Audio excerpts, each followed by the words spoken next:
So, what if your daily commute suddenly became a mirror? One that reflects every single selfish choice you've ever made.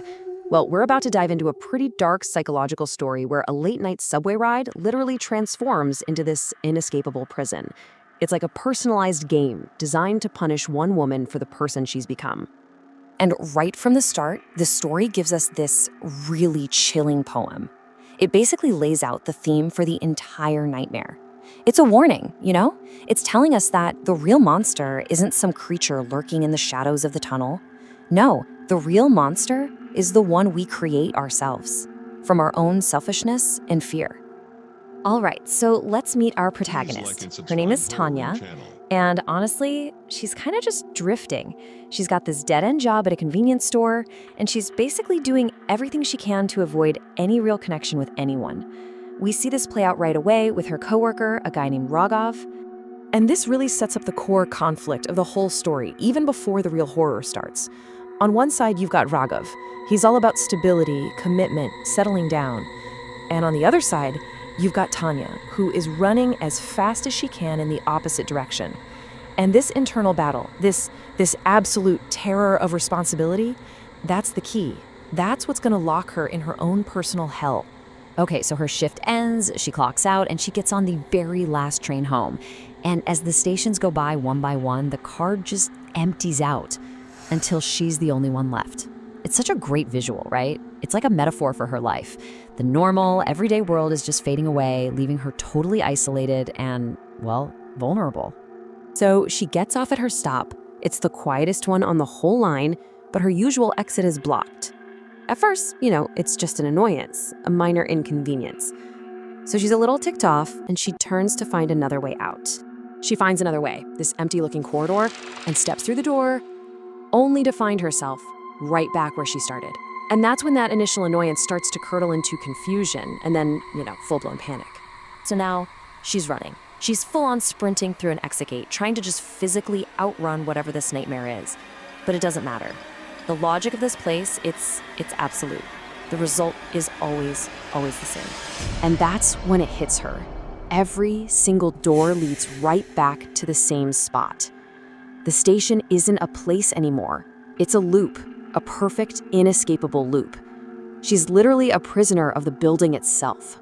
So as total despair starts to set in, Tanya begins to realize this isn't just some weird glitch in the Matrix. Nope. Her prison has rules. And to get out, she doesn't need to find an exit, she needs to play a game. She's near this door she's never seen before, and then a sign just materializes. It says, "The game begins here," with level 1 right next to it. So this isn't random chaos at all. The subway is showing its true colors now. It is a structured, kind of malicious test designed specifically for her. And that's when this mysterious masked man shows up. He's like the game master, the arbiter of all this. He gives her the first rule, and he calls it her first life lesson. It's simple. Pay attention to the small things. Find a missing detail. But here's the catch. If she fails, she's thrown right back to the very start of the loop. So her first try, it doesn't go so well. She's scanning everything, looking everywhere, but she finds nothing.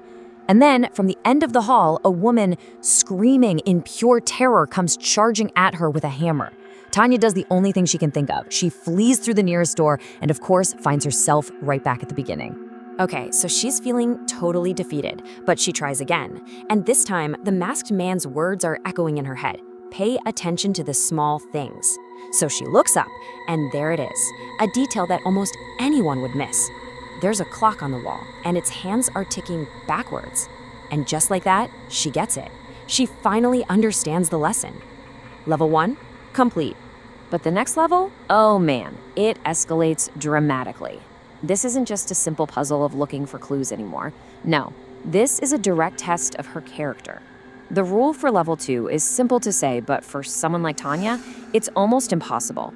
Be selfless. You can see what's happening here, right?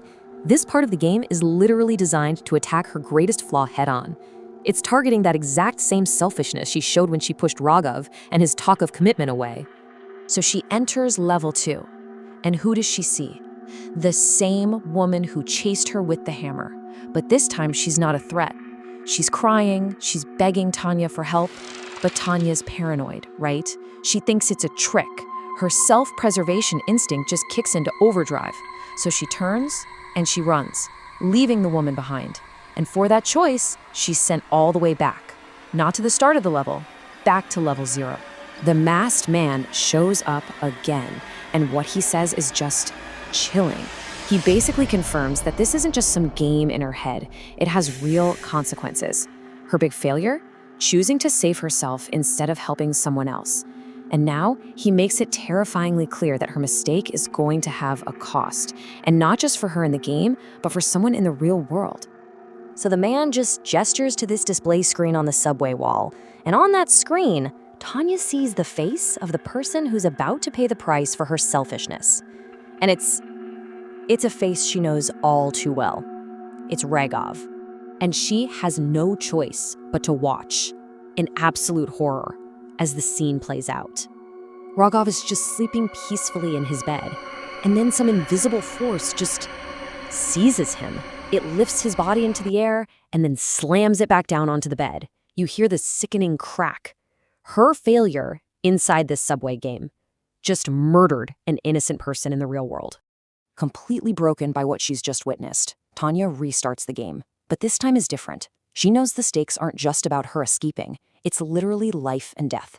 And that knowledge, that horror, it fuels her. It pushes her toward the final, brutal showdown, where she's finally going to find out who her tormentor really is.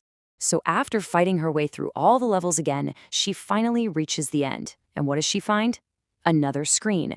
It flickers to life, and it's showing the masked man torturing the other people she's met in the subway. He's dousing them in gasoline, and then he looks straight into the camera, right at her, and lights them on fire. And then these huge steel doors in front of her slide open. And waiting for her on the other side is the same hammer from level 1. She's just filled with this potent mix of rage and grief, and she grabs it. The masked figure is standing there, waiting. She doesn't hesitate. She charges. After this really brutal fight, the figure finally goes down. Shaking, she kneels over the body and slowly reaches for the mask. And what's underneath is the story's final horrifying twist. The face of her tormentor, the person who designed this entire nightmare, it's her own. The game, the punishments, the masked figure, it was all her. The subway was just a prison she had built for herself, brick by brick from her own guilt, her own fear, and her own self-loathing. And then Tanya wakes up with a jolt. She's back at the station, and it seems like no time has passed at all. But then she sees a man being mugged, and this time she doesn't hesitate. She grabs an iron rod to intervene. And this is where the story leaves us, with this terrifying, open-ended question. Did she actually conquer her inner demons? Did she learn to be selfless? Or did she just embrace the monster she found inside herself and bring the brutal rules of the game out into the real world?